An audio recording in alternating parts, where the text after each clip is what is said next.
একসময় যার ইশারায় ক্ষমতার কলকাঠি নড়ত পুরান ঢাকায়, যিনি সবসময় মেতে থাকতেন আনন্দ বিনোদনে, সেই হাজী সেলিম এখন কারাগারে বন্দী।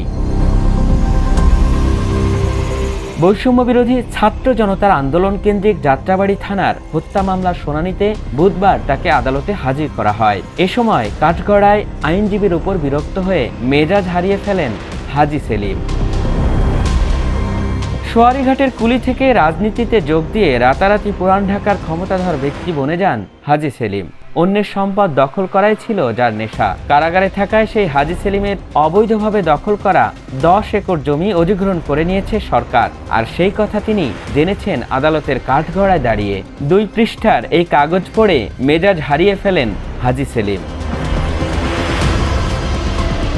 হাজী সেলিমের আইনজীবী প্রাণনাথ গণমাধ্যমকে বলেন, পটুয়াখালীর পায়রা বন্দর সংলগ্ন এলাকায় তার মালিকানাধীন মদিনা মেরিটাইমের নামে 10.5 একর জমি রয়েছে।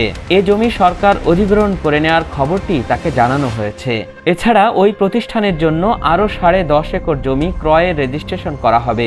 এ তথ্য তাকে কাগজে লিখে জানানো হয়েছে। এই বিষয়টি জানার পর থেকেই তিনি অস্বাভাবিক আচরণ করছেন।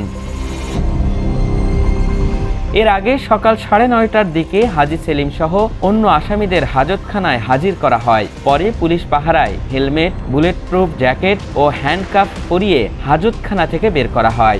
আদালতে তোলার পর হাজী সেলিমের হেলমেট খুলে দেয় পুলিশ। তখন কাঠগড়ায় দাঁড়িয়ে তিনি নিজের আইনজীবীর প্রতি বিরক্ত প্রকাশ করেন।